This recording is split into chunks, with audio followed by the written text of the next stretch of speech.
Les femmes de certains Niang sont elles aussi venues à Anandpur.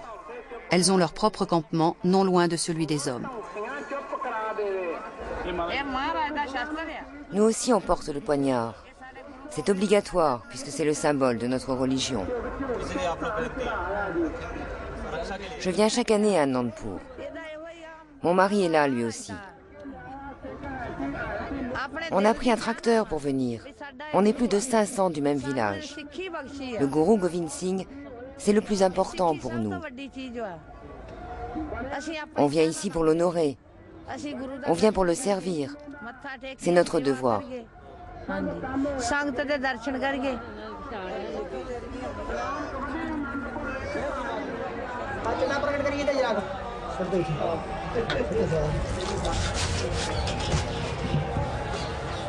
Mais les hommes ne laissent pas aux femmes le soin de préparer les grands repas communautaires. Hari Singh a repris du service aux cuisines.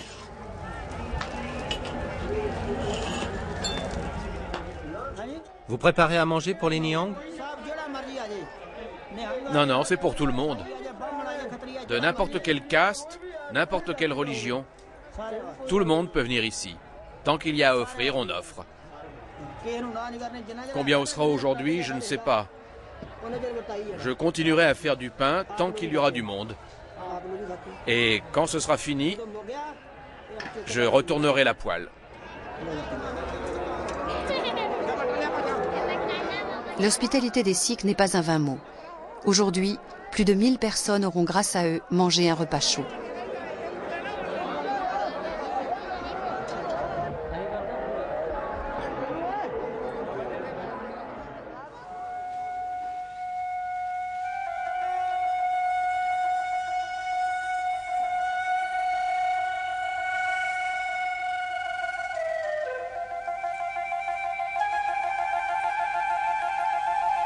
Le gourou Govind Singh n'a pas été qu'un chef de guerre. C'était aussi un homme de cœur. Il a donné aux Niang le devoir de respecter tout homme, quelle que soit sa religion ou sa place dans la société. Le sikhisme s'élevait ainsi contre la séparation des castes de l'hindouisme. Le respect de l'autre guide toujours la démarche de ces hommes.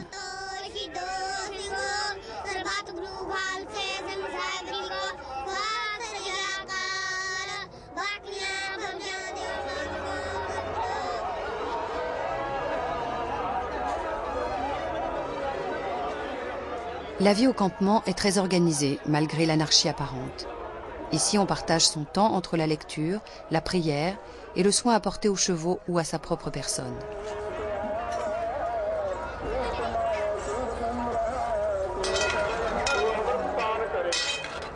Malgré la présence du père de yoga à Anandpur, c'est toujours Hari Singh qui s'occupe exclusivement de l'enfant. Un jeune n'a pas de privilège au sein d'une communauté. Il participe à la vie des adultes, mais il est un peu l'enfant de tous, et Yoga se sent ici en parfaite sécurité.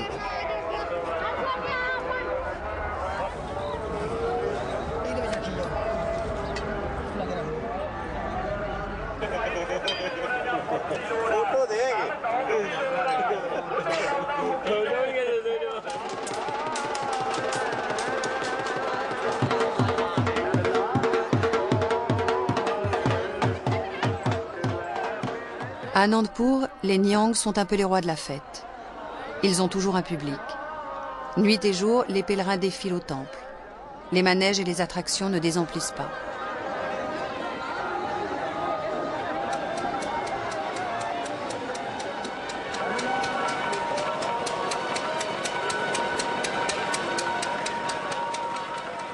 Mais au vertige de la Grande Roue, certains préfèrent venir assister au combat d'Hari Singh et du jeune Yoga.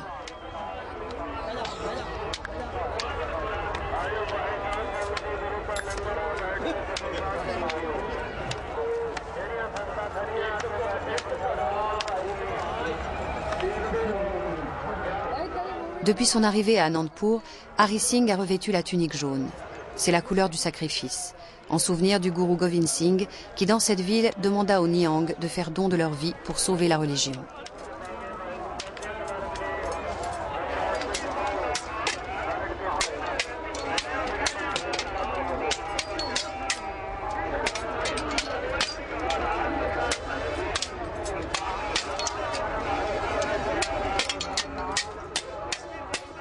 Ce n'est que vers l'âge de 12 ans que les jeunes participent aux grandes parades. Yoga et Sukha, cette année, ne seront encore que des spectateurs très attentifs.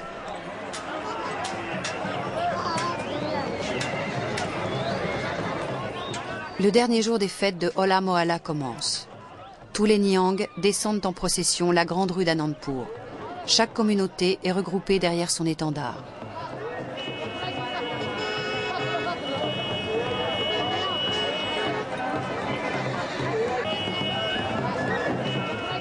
Aujourd'hui, beaucoup de policiers sont présents dans la foule.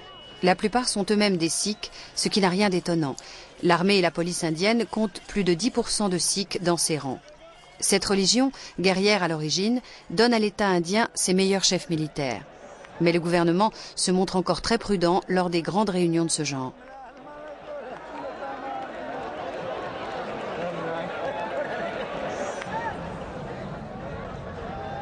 Toute la journée, au bord de la rivière, les jeux d'adresse et les combats singuliers se suivent sous les acclamations du public et les ovations des enfants.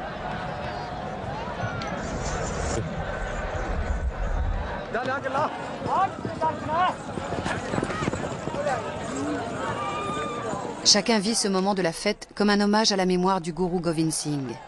Tous les grands maîtres Nihangs sont présents. Ils offriront un prix aux meilleurs cavaliers. Depuis 16 ans, je viens ici chaque année. Nous devons montrer à tous les Sikhs de l'Inde que nous perpétuons la tradition et que nous sommes toujours au service de la foi et fidèles à notre gourou Govind Singh. Que s'est-il passé ici? Ici, nous faisons les jeux et les combats. Est-ce qu'il y a une bataille ici? Non, le premier combat de l'armée des Nihangs a eu lieu là-bas, au fort d'Anandpur. C'était il y a 300 ans.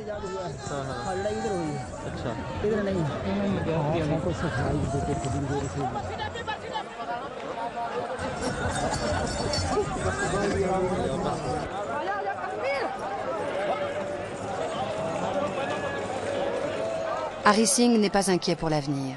Yoga, Sukha et bien d'autres sont prêts à prendre la relève. La religion sikh existe à part entière dans l'Inde multiconfessionnelle. Les ambitions séparatistes de certains se sont tues et les Nihangs, ces chevaliers de Dieu, continuent à respecter les mêmes lois depuis des siècles. Les armes au service de Dieu et les hommes au service des autres hommes.